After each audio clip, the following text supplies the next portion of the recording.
A couple more than 7 people watched that last video. Thank you to everyone who's supporting the channel, and just real quick, before we get into the actual video, I just wanted to let everyone know that I just recently graduated from college, so that's why I wasn't uploading this past month, because of finals and stuff. And then, to top it all off, my hard drive got corrupted and deleted the folder that I had spent the last 5 years worth of my art and all my projects in it. So I'm kinda starting from scratch now.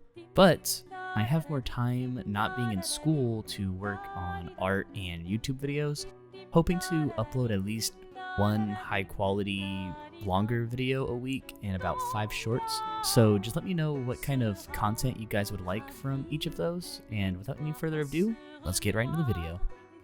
Let me guess, when you sit down to draw a cool character, you'll spend hours blocking and sketching several poses. You'll have this wonderful idea in your head, and when you finally settle on a pose and character design, you sketch it all out and then start to ink down your drawing, only to realize, wait, why does my drawing look better in the sketch? You turn the layers on and off, flipping back and forth, and the line art, no matter how clean and perfect your lines are, just don't have that same vibe as the sketch layer. If this has ever been you, and I know it's been me, then allow me to show you why your line art sucks.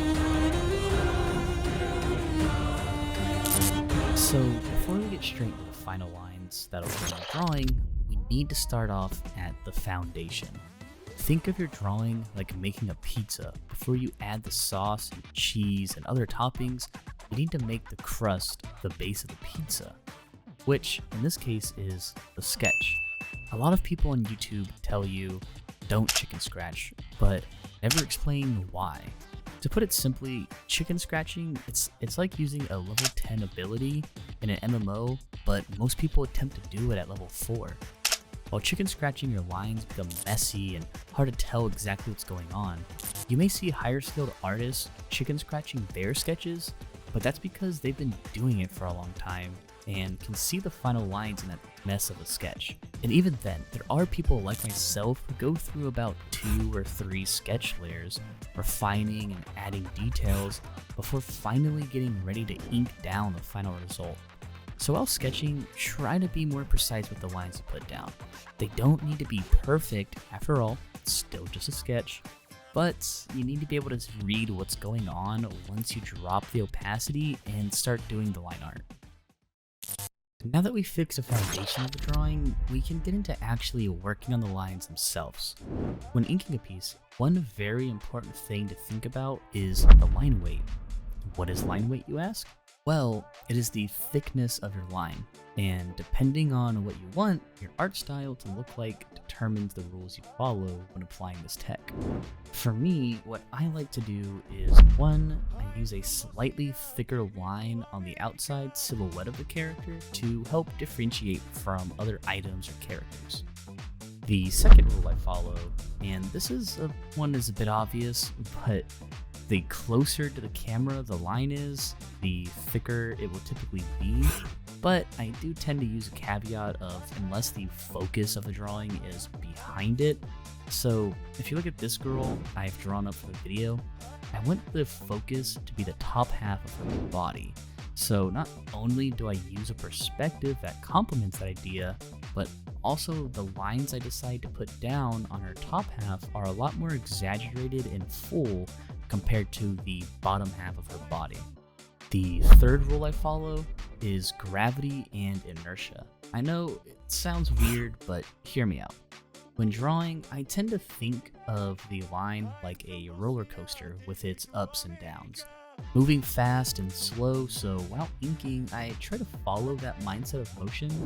When the roller coaster slows down at the turns, and as gravity weighs down on the lines, they'll get thicker. Meanwhile, if the motion is fast and the lines will be getting thinner going from point to point. Those are really the main 3 things I think about when inking my art, but I'm sure some of you have noticed I have very, very thick lines that make it kind of look like they're following a light source of some kind or add a shaded look to the lines, and that I commend you. Now, at this stage, I don't think of a light source exactly, but I do consider ambient occlusion when inking my art. In case you're unaware, ambient occlusion is when two objects are close together and they get a shadow due to blocking out most light from entering. Now, I tend to exaggerate this effect a lot because I like the way it looks, so feel free to dial it back if you don't want the super heavy look of the lines. Now, this topic tends to go hand in hand with line weight. Line variation is the difference of thickness between lines. If this is confusing you, think of it this way. Line thickness is a single line updating its thickness as it progresses. Line variation is the difference of thickness between two separate lines. Remember rule 1? The outside of lines will be thicker than the inside lines.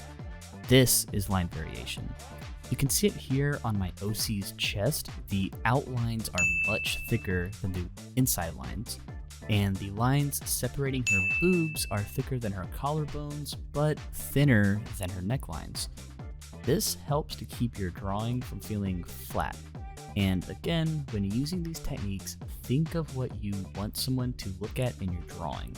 What's the focal point of your piece? Where do you want the eyes to go first?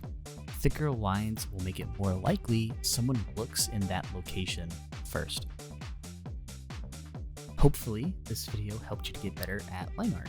Just remember to apply these techniques and I promise you will see noticeable improvement instantly. If this helped you, or if you want to tell me how wrong I am, go ahead, comment down below. And also, please subscribe and follow for more art videos.